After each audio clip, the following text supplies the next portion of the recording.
여러분 반갑습니다. 오늘도 루이스 벌커 부처식 신학 구원론과 관련되어서 신앙에 관한 그런 내용들을 공부하고 있습니다. 함께 주기도문으로 기도하시고 오늘 공부를 시작하도록 하겠습니다. 하늘에 계신 우리 아버지여, 이름이 거룩히 여김을 받으시오며 나라의 마옵시며 뜻이 하늘에서 이룬 것 같이 땅에서도 이루어지이다. 오늘날 우리에게 일용할 양식을 주옵시고 우리가 우리에게 죄 지은 자를 사하여 준 것 같이 우리 죄를 사하여 주옵시고 우리를 시험에 들지 말게 하옵시고 다만 에게서 구하옵소서. 대개 나라와 권세광의 아버지께 영원히 있사옵나이다. 아멘. 우리가 지난 시간에는 구원론에서 이 신앙과 관련되어서 신앙에 관한 성경의 용어들, 구약 성경의 용어들과 또한 신약 성경의 용어들에 관한 그런 내용들을 함께 살펴보았습니다. 오늘은 신앙의 활동을 서술하기 위해서 사용된 비유적 표현들부터 신앙론의 그러한 역사들, 그리고 성경에서의 신앙적인 개념과 관련된 그러한 내용들을 함께 살펴보도록 하겠습니다. 신앙의 활동을 서술하기 위해 사용된 비유적 표현들로는 성경에서 몇 가지가 존재하는데 그중 중요한 것은 세 가지로 설명하고 계십니다. 첫 번째는 신앙은 예수님을 바라보는 것으로 언급된다라는 것입니다. 이는 매우 적절한 비유인데 이 구절들에서 나타나듯이 특히 어떤 자를 고정적으로 바라보는 것을 나타낼 때에는 이것이 신앙의 다양한 요소를 표현해 주기 때문이고, 여기에는 지각의 행위, 지적 요소, 대상의 눈을 주목하여 고정시키는 행위, 의지적 행위, 그리고 이러한 집중이 나타나는 일정한 만족, 정서적 요소의 행위가 있다라는 것입니다.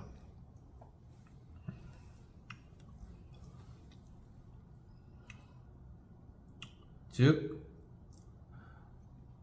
이 신앙이라는 것이 예수 그리스도를 바라본다, 이게 전제가 된다라는 거죠. 그리고 이것이 이제 지각, 그리고 내 눈을 고정시키는 의지, 그리고 바로 여기에서 나타나는 하나의 일정한 만족, 정서, 이것이 함께 표현되는 그러한 개념이다라는 것입니다. 두 번째로는 신앙은 배고픈, 목마름, 먹고 마심으로 표현된다라는 것입니다. 인간이 진정으로 영적으로 배고프고 목마를 때 이들은 무엇인가 부족하다고 느끼고 자신에게 결여된 것이 필수적이라는 것을 의식하게 되는데, 이를 획득하려고 노력하는 것이죠. 이 모든 것이 신앙활동의 특징이 되는 것입니다. 먹고 마시는 것에서 우리는 필요한 음식과 음료가 현존한다는 확신을 가질 뿐만 아니라 이것들이 우리를 충족시킬 것이라는 확고한 기대를 가지게 되는 것입니다. 이는 신앙에 의해 그리스도를 전유라는 것을 획득하는 데 있어서 그가 우리를 구원해 줄 것이라는 일정한 확신을 가진 것과 유사하다라는 것이죠.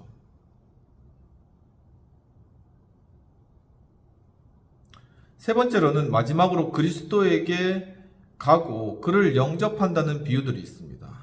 그리스도에게 간다는 비유는 인간이 자기 자신과 자신의 공로를 보지 않고 그리스도의 의로 옷 입는 행위로 신앙을 묘사하는 것이죠. 그리고 그리스도를 영접하는 비유는 신앙이 획득하는 도구라는 사실을 강조한다는 것입니다. 그러니까 우리가 그리스도에게 간다 이라는 표현을 쓰잖아요.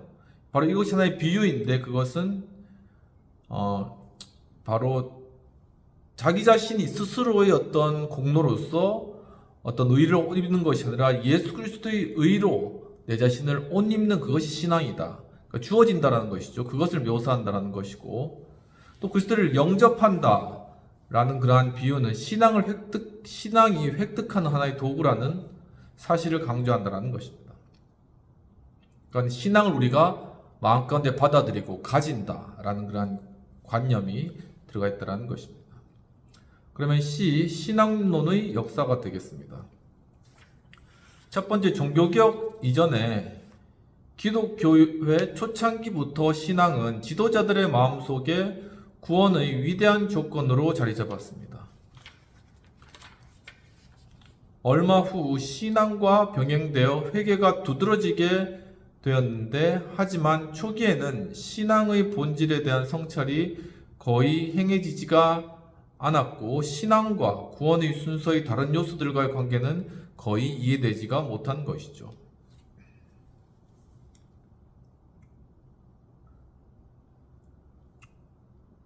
하나의 초대교회부터 하나의 마음속에 위대한 하나의 조건, 이것이 신앙이었다라는 것인데, 그것이 회개와 또한 이렇게 병행돼서 주 앞에 회개하고 죄를 자백하는 이것이 중심적으로 하나의 신앙의 모습으로 나타나게 되었다는 것입니다. 그런데 이러한 신앙의 성찰이 이제 초기에는 거의 이루어지지 않았고, 또한 신앙이나 아니면 구원이나 이러한 관계들과 서로 어떻게 연관되어 있나 이런 것들도 이해되지 못했다는 것이죠. 또한 신앙에 대한 어떤 일반적인 정의도 없었고, 신앙이라는 단어를 증언에 의한 진리의 승인을 나타내기 위해 사용하는 경향이 있었지만, 어떤 경우에는 좀 더 심오한 의미로 사용되어 지적으로 받아들여진 진리에 대한 자기복종이라는 개념을 포함하기도 했다는 것이죠. 그러니까 진리, 일단 지식으로 받아들일 뿐만 아니라 거기에 내 자신을 복종한다는 그런 개념이 신앙 안에 함께 포함되었다는 것입니다. 알렉산드리아인들은 피스티스와 그노시스를 또한 대비하였고, 전자를 시초적이고 불완전한 지식으로 이해했다라는 것이죠.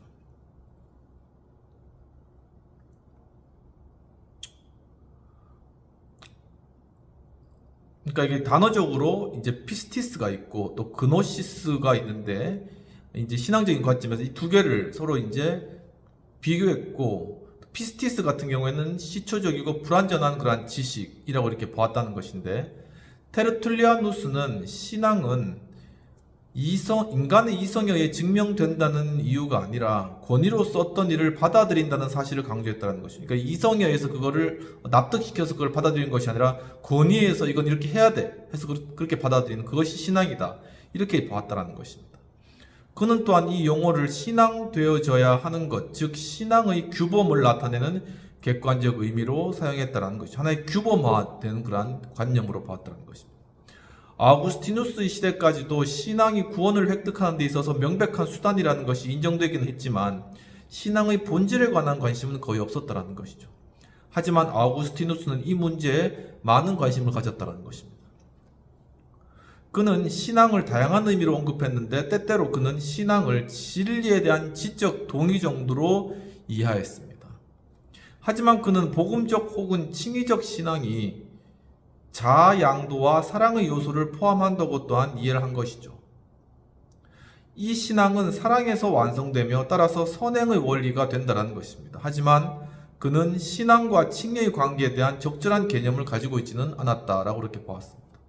이는 부분적으로는 그가 칭의와 성화를 주의 깊게 구분하지 않았다는 사실을 기인하는데, 아우구스티누스에게서 발견되는 신앙에 대한 좀 더 심오한 개념은 일반적인 교회에서 공유되지는 않았다라는 것입니다. 신앙을 정통, 즉 바른 신앙을 유지하는 것과 혼동하는 경향이 있었다라는 것이죠. 그러니까 바른 신앙을 유지하는 하나의 전통적인 그런 것과 신앙이라는 개념에 대한 혼동이 있었다는 것입니다. 스콜라주의자들은 무지의 신앙, 즉 교회가 가르치는 진리에 대한 단순한 지적 동의와 또한 피데 폴마타, 즉 사랑에 의해 불어넣어진 신앙을 이제 두 개를 구분했다. 지적인 것과 사랑에 의해 불어넣어진 것, 이렇게 구분됐다는 것인데, 후자가 은혜의 주입을 포함함으로 유일하게 의롭게 하는 신앙이라고 이렇게 이해했다는 것이죠. 신앙은 오직 불어넣어진 신앙으로서만 선에 대해 능동적이며 인간이 하나님과 올바른 관계를 갖게 되는 신학적 덕목 중 첫 번째 덕목이 된다, 이렇게 보았습니다. 엄격히 말해서 의롭게 하는 신앙은 사랑에 의해 완성된다는 것이죠. 따라서 그 신앙 그 자체 안에 인간의 공로를 위한 기초가 설정되어 있다라는 것입니다. 인간은 오직 그리스도의 의의 정가에 의해서 뿐만 아니라 내재적 은혜에 의해서도 칭의된다라는 본 것이죠. 토마스 아퀴나스는 신앙의 덕목을 지성으로 하여금 보이지 않는 것들에 대해 동의하게 하여 영생이 우리 안에서 발단하게 하는 마음의 습성이다. 그러니까 이 어떤 그리스도의 죽으심과 부활, 십자가 이런 어떤 지적인 그러한 요소들을 이제 그 개개인의 마음속에는 신앙이라는 요소가 이 지적인 요소를 자신 안에 동의하게 하는 그러한 역할로 작용하기 때문에 이것이 바로 어떤 의의 정거, 온전히 은혜를 통하여서 주어진 것이라 보다는 인간 내면에 있는 어떤 그러한 하나의 요소, 그것이 바로 어떤 신앙의 동의를 불러일으킨다라고 하는 관점에서는 굉장히 어떤 인간 안에 가능성을 둔 그러한 개념이다라고 볼 수 있다는 것입니다. 두 번째는 이제 신앙론이 종교개혁 이후에 어떻게 발전되었나 하는 부분이 되겠습니다. 로마 카톨릭이 칭의적 신앙이 단순히 지적 동의에 불과하며 오성에 자리 잡고 있다는 사실을 강조하는 반면 종교개혁자들은 신앙을 신뢰로 이해하고 피두시아, 신뢰로 이해하고 의지 안에 자리 잡고 있다고 생각한 것이죠. 하지만 신앙의 제 요소들의 상대적 중요성들에 대해서는 개신교 학자들 간에도 여러 가지 의견이 있어 왔다라고 이렇게 보았습니다. 어떤 사람들은 하이델베르크 요리 문답의 정의보다 칼빈의 정의를 좀 더 우월하다고 생각을 하는데, 칼빈은 우리가 신앙을 우리에게 향하신 하나님의 호의에 대한 확고하고 확실한 지식으로 그렇게 보았다는 것이죠. 그리스도 안에 있는 무상의 약속의 진리를 기초로 하며 성령의 의의 우리 마음에 계시되고 우리의 심정에 인쳐진 것이라고 말할 때 우리는 신앙을 완전하게 정의하게 된다라고 이렇게 칼빈은 이야기하였습니다. 반면 하이델베르크 요리 문답 같은 경우에는 신앙이 무엇인가라는 질문에 대답하면서 신뢰를 강조하는데, 즉 진정한 신앙이란 하나님께서 말씀 안에서 우리 안에서 우리에게 계시하신 모든 것을 진리로 간주하는 확실한 지식일 뿐만 아니라 성령이 나의 심령 속에 복음으로 역사하고 다른 사람뿐만 아니라 나에게도 죄의 용서, 영원한 의와 구원이 오직 그리스도의 공로로 값없이 주어진다는 확고한 하나의 신뢰이다라는 그러한 관점에서 하이델베르크 요리 문답은 신앙을 정의하고 있다라는 것입니다. 하지만 칼빈이 확고하고 확실한 지식이라고 언급할 때 그가 신앙의 신뢰 요소를 포함시키려 했다는 사실은 사실 명확관화한데, 우리가 기도할 때 하나님께 담대하게 접근할 것을 역설하면서 칼빈은 그러한 담대함은 하나님의 호의와 구원에 대한 신뢰로부터 올 수 있다라고 보았던 것이죠.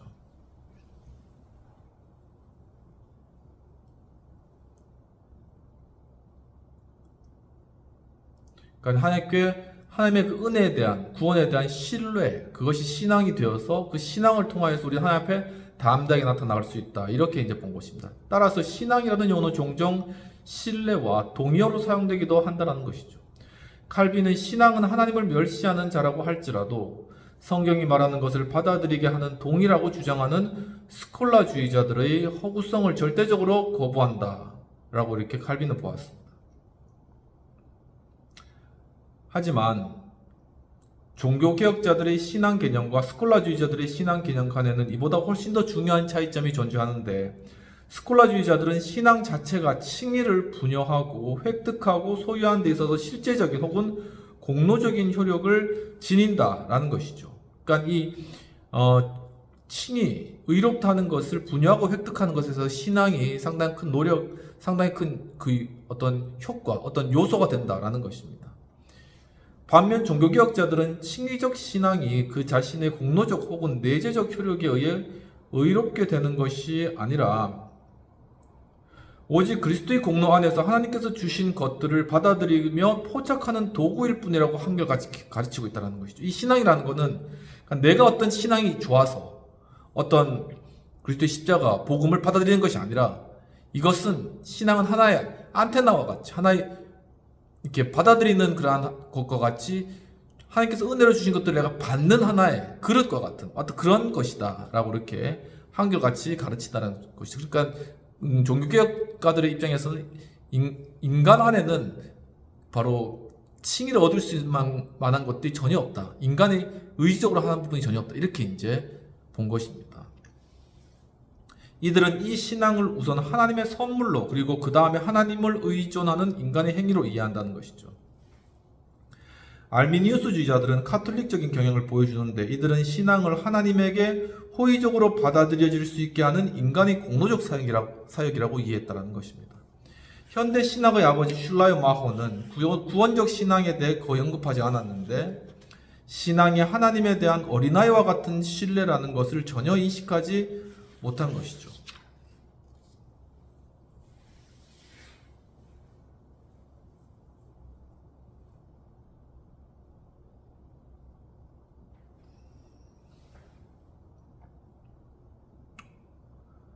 그러니까 슐라이 마하는 이게 하나의 신앙이라는 것이 구원을 이루게 할 수 있는 어떤 그런 하나의 통로라든가 하나의 어떤 도구다. 이쪽으로는 거의 생각하지 못했다라는 것이죠. 그는 신앙에 관해 그리스도에 의해 우리의 영적 욕구가 충족되는 최초의 경험에 불과하다. 그러니까 경험적인 그런 측면에서만을 신앙을 보았다라는 것입니다. 구원하고는 상관없이 경험으로 느껴지는 것들. 신앙은 그리스도나 어떤 교리보다는 영원히 하나님을 발견하는 무한자와 사물의 전체에 대한 조화의 감정에 근거한 새로운 심리적 경험이요 새로운 의식이다. 이렇게 봤다는 것입니다. 리츠 같은 경우에는 신앙이 신적 실제와의 접촉의 결과로 발현한다고 주장한다는 점에서 슐라이어 마하와 일치하지만 신앙의 대상이 어떤 관념이나 교리 혹은 사물의 전체가 아니라 하나님의 최고 계시로서 그리스도의 인격이라고 주장한다는 것이죠. 리츠의 주장은 이렇다는 것입니다. 신앙은 수동적인 동의가 아니라 능동적인 원리다. 그러니까 내가 또한 어떠한 원래 내가 스스로 신앙을 또한 쟁취할 수도 있고 신앙적인 행위를 할 수도 있고 어떻게 이렇게 능동적으로 움직여지는 어떤 그런 원리에 속하여 있다라고 이렇게 본 것입니다. 또한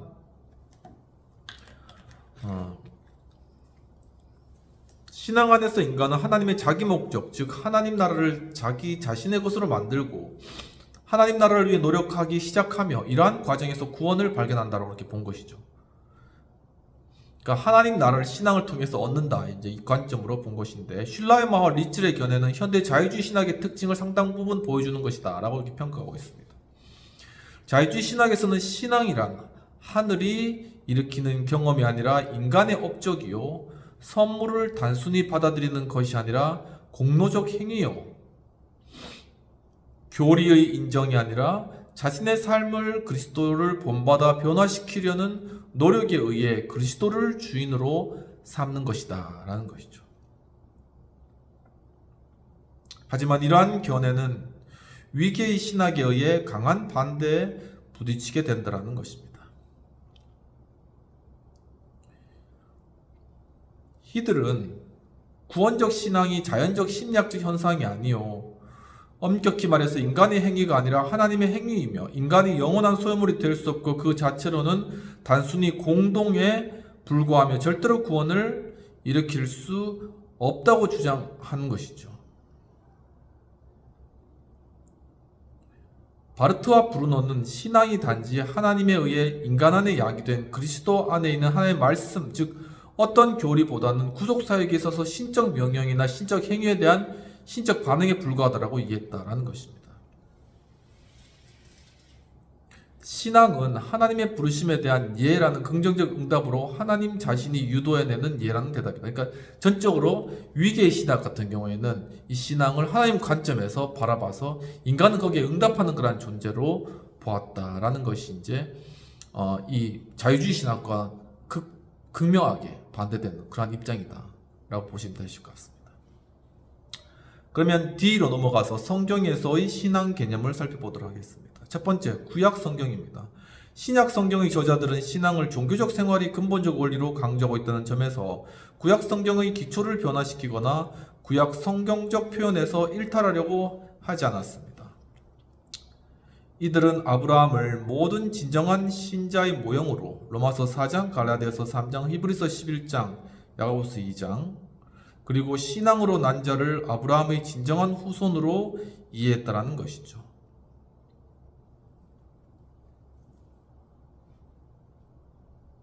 신앙은 새 언약에 있어서 새로운 것으로 이해되지 않았으며 두 언약의 신앙 개념은 전혀 차이가 없다라고 이렇게 본 것입니다. 이들은 연속적으로 인식되었고 신앙의 선포는 두 세대 모두 동일한 것으로 이해됐다는 것이죠. 그러니까 구약에서의 신앙이나 신약에서의 신앙이나 그 신앙의 원류는 같다. 그리고 그 시작은 아브라함이었다는 것이죠. 신구약 성경 모두에 있어서 신앙은 영혼의 지고의 선으로 뿐만 아니라 죄인에 대한 은혜로운 구세주로서의 하나님에 대한 근본적 헌신을 의미한다라는 것입니다. 유일한 차이점은 구속 사역의 진행 과정에서 야기된 것으로 이는 구약 성경 자체에서도 명백하게 나타난다는 것이죠. 그러면 첫 번째 족장 시대가 되겠습니다. 구약 성경 앞부분에서 구원의 방식에 대한 추상적 진술의 윤곽을 거의 찾아볼 수 없는데 족장들의 종교적 특징은 행동 안에서 우리에게 제시된다는 것이죠. 하나님의 약속은 전면에 부각되어 있고 아브라함의 경우는 약속에 대한 적절한 응답이 신앙의 응답이라는 개념을 제시해 준다는 것입니다. 노아의 전생에는 하나님과 그 약속에 대한 신뢰에 의해 결정되었지만 우리에게 전형적인 신앙으로서 제시된 자는 하나님의 약속에 흔들리지 않는 신뢰로 하나님께 헌신하고 신앙으로 칭의받은 아브라함이다라는 것이죠. 아브라함께 하나님께서 내 자손을 하늘의 별과 땅의 모래알과 같이 하겠다라는 그런 말씀을 그냥 아브라함이 받아들이고 믿은 거죠. 아멘으로. 그것이 바로 신앙이다 이렇게 본 것입니다. 신약도 마찬가지고. 두 번째는 율법 시대가 되겠습니다. 율법의 수연은 이스라엘 종교에 근본적인 변화를 주지 않았고 다만 외면적 형태의 변화를 유도했다는 것이죠. 율법은 약속의 대체물이 아니라는 것입니다.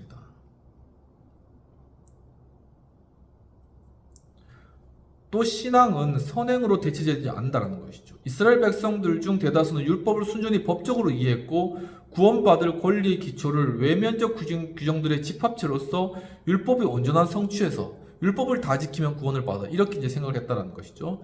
하지만 율법의 본질을 이해하고 율법의 내면성과 영적인 성격을 감지한 자들의 경우에는 율법은 죄의식을 심화시키며 구원은 오직 하나님의 은혜로부터 기대될 수밖에 없다는 확신을 첨예화하는 기능을 수행했다는 것이죠. 율법을 잘 알게 되면 결코 율법을 통해 인간은 구원받을 수가 없고 이것은 우리의 죄를 깨닫게 주는 것이다라는 것을 이미 구약 시대에서도 그 선지자들이나 깊은 신앙의 성각자들은 알고 있었다는 것입니다. 참된 경건의 본질이란 구원의 하나님에 대한 확신한 신뢰에 존재한다는 것이 점차적으로 이제 나타나게 되었는데 구약 성경은 하나님에 대한 경외를 강조한 것이죠. 그러나 하나님을 바라고 신뢰하고 그에게 도피하며 그를 바라보고 그에게 의존하며 심령을 그에게 고정시키고 그를 붙잡는다는 많은 표현들은 이러한 경외가 소심한 두려움이 아니라 어린아이와 같은 경외하는 두려움이라는 것을 명백히 보여준다는 것입니다.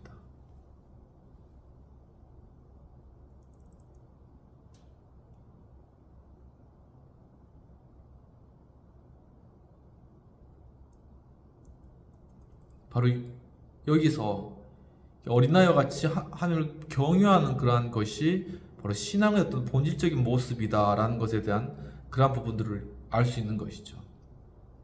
구원적 신앙의 본질인 하나님에 대한 사랑으로의 자기 헌신의 필요성을 강조한다는 것입니다. 율법 시대에도 신앙은 구원론적이며 메시아적 구원을 바라보게 하는 것이고 신앙은 구원의 하나님에 대한 신뢰요, 미래의 그 약속에 대한 확고한 의존이다라는 것입니다.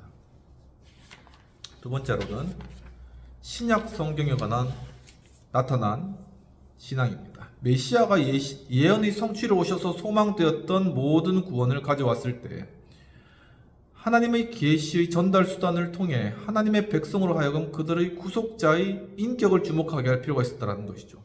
이는 약속의 성취가 대다수가 기대한 대로 약속과 명백하게 일치하는 형태로 오지 않았다는 사실에 비춰볼 때 더 필요한 것이다 라는 것입니다. 그리스도의 인격에 초점을 맞추도록 그렇게 했다는 것인데 첫 번째 복음서입니다. 약속되고 소망된 구속주로서 예수님을 신앙할 것을 요구하는 것이 새 시대의 특징인데 그 특징을 나타났고, 믿는다는 것은 그리스도인이 된다는 것을 의미하는 것이죠. 이러한 요청은 옛시대와 새시대를 근본적으로 구분시키는 것이 되었다라는 것입니다. 그리스도를 믿는다라는 것이 이제는 신앙이다, 신앙인이다라는 것이죠. 새시대의 발단은 믿음이 오는 것이라고 명명이 되기도 하였다라는 것입니다. 예수께서 영혼의 최고 관심사로서 자신을 신앙의 대상으로 지속적으로 제시한다는 점이 복음성의 특징입니다. 나를 믿으라, 이렇게 말씀하신 것이죠. 공간복음보다 요한복음에서 이 신앙의 좀 더 높은 차원이 강조되어 있다는 것입니다. 요한복음을 보면 더 깊이 알 수 있다는 것이고. 두 번째, 사도행전입니다. 사도행전에서도 신앙은 위와 동일한 일반적 의미로 요청되는데, 사도들이 설교에 의해 사람들은 그리스도에 대한 신앙의 순종에 이르게 되는 것이죠. 이 신앙은 새로운 공동체의 형성 원리가 되고 다른 경향들이 교회 안에서 발전되었으며 신약 성경에서 나타내듯 신앙을 다루는 방식의 차이가 발생했다는 것입니다. 세 번째는 야고보서입니다. 야고보는 하나님을 기쁘시게 하는 신앙을 진리에 대한 지적 동의로 간주하여 합당한 열매를 맺지 못하는 신앙으로 전락시키는 유대주의적 경향을 비난했다는 것이죠.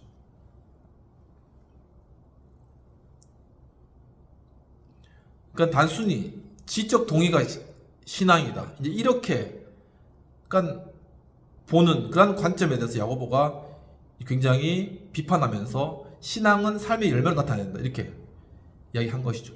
총체적인 것이다라는 것입니다. 칭의받는 신앙에 대한 야고보의 사상은 바울의 사상과 다를 바 없는데, 하지만 야고보는 이러한 신앙이 선행으로 나타나야 한다는 사실을 강조하였고, 만약 그렇지 않는다면 이는 죽은 신앙이요 사실상 신앙은 존재하지 않는다라는 것이죠. 네 번째는 바울 서신이 되겠습니다. 바울은 특별히 유대교의 철저한 율법주의적 사상을 논박해 했는데, 유대인들은 율법의 의의를 자랑한 것이죠. 결과적으로 바울은 오직 신앙만이 구원의 도구가 된다는 것을 변호하는 입장에 있었다는 것입니다. 이렇게 함으로써 바울은 그리스도를 신앙의 대상으로 역설하게 되었는데, 이는 바로 이 대상으로부터 신앙의 효력이 유래한다는 점에서 기인하고 있다는 것입니다. 신앙이 그리스도를 포착한다는 점에서만 칭의를 주고 구원한다. 신앙의 대상이 그리스도여야만이 바로 그것을 신앙을 통해서 구원에 이룰 수 있다는 것입니다. 다섯 번째, 히브리서입니다. 히브리서 저자는 그리스도를 구원적 신앙의 적절한 대상으로 이해했으며 신앙을 통한 의 외에는 어떤 것도 없다는 것을 가르쳤다라는 것이죠.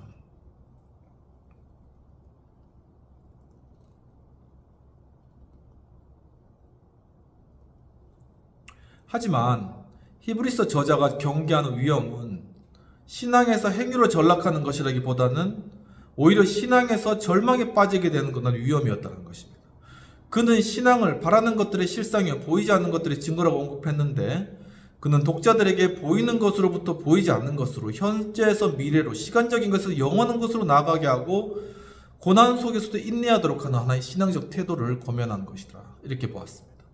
여섯 번째는 베드로서가 되겠습니다. 베드로 역시 고난 가운데 용기를 상실했지만 유대교로 복귀하지는 않은 그러한 독자들에게 편지를 쓰는데, 그들이 처한 환경으로 인해 베드로는 신앙과 구원의 완성관계를 특별히 강조하여서 그들의 심령 속의 현재의 고난에서 그들이 감내하게 하는 소망, 즉 보이지 않고 영원한 영광의 소망을 계속 고취시키는 것이죠.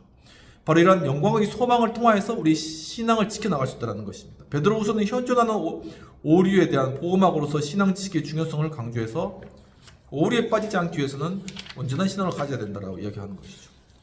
일곱 번째는 요한의 문서들입니다. 요한은 지식, 그노시스를 강조하고 단순한 신앙을 무시하는 초기 영지주의를 논박하는 그러한 입장이 있었습니다. 영지주의에서는 지식이 신앙보다 더 많은 양의 복을 제공하는 것으로 이제 가정되어 있는데, 따라서 요한은 신앙의 복을 극대화시키는 것이 주안점으로 삼고 신앙이 보증하는 장래 기업의 확실성과 영광보다는 신앙이 가져오는 구원의 현재적 향유를 역설하였다라고 보았습니다. 신앙은 확고한 확신으로서의 지식을 포함하고 있으며 신자로 하여금 영원한 구원뿐만 아니라 새로운 생명의 소유자가 된다. 영생을 받을 뿐만 아니라 또한 새로운 생명을 받는 그러한 존재가 되었다. 하지만 요한은 신앙이 미래에까지 미친다는 사실을 또한 무시하지는 않았다라는 것입니다. 여기까지 하고 다음 시간에는 일반적 의미의 신앙과 종교적 의미의 신앙, 특별히 구원적 신앙에 관련된 내용들을 다뤄보도록 하겠습니다. 함께 기도하도록 하겠습니다. 하나님 아버지, 참으로 오늘 또한 신앙의 그러한 다양한 관점들에 대해서 저희들이 또한 공부할 수도 있고 해주시면 감사합니다. 주님, 우리가 믿는 그러한 신앙의 대상 그리스도시며 예수 그리스도 그분을 믿음으로 말미암아 참으로 이것이 우리 지적인 동의뿐만 아니라 우리 삶의 열매로까지 나타나는 총체적인 것임을 또한 깨닫게 하신 주님, 참으로 이제는 이 신앙을 우리가 아는 수준이 단순한 지적 동의와 또한 표면적인 그러한 것들을 로부터 더욱더 깊은 신앙의 이해와 또한 그것이 우리의 삶을 전반을 함께하는 것임을 주님, 저희들의 더욱더 깊이 깨닫고 우리의 신앙, 우리의 삶 전체가 그리스도의 신앙 안에서 온전히 열매 맺는 그런 귀한 복된 삶 살아갈 수 있도록 도와주옵소서. 감사하고 모든 말씀 우리 주 예수님 이름으로 기도합나이다. 아멘. 오늘도 공부 가운데 함께 구원론 함께 공부할 수 있도록 함께 참여해주신 여러분 감사합니다. 이제 1월달 지금 한참 추위를 지나가고 있는데 건강 유지하시고 특히 독감 잘 주의하시고 또 혹시나 감기 걸리시면은 빨리 또 약 드시고 해서 회복하시고, 여하튼 이제 1월 중반 넘어가는데 올해 한 해 참 주님의 은혜 가운데 하나님 안에서 계획한 모든 것들이 참 귀하게 열매 맺는 복된 한 해 되시기를 기원합니다. 감사합니다.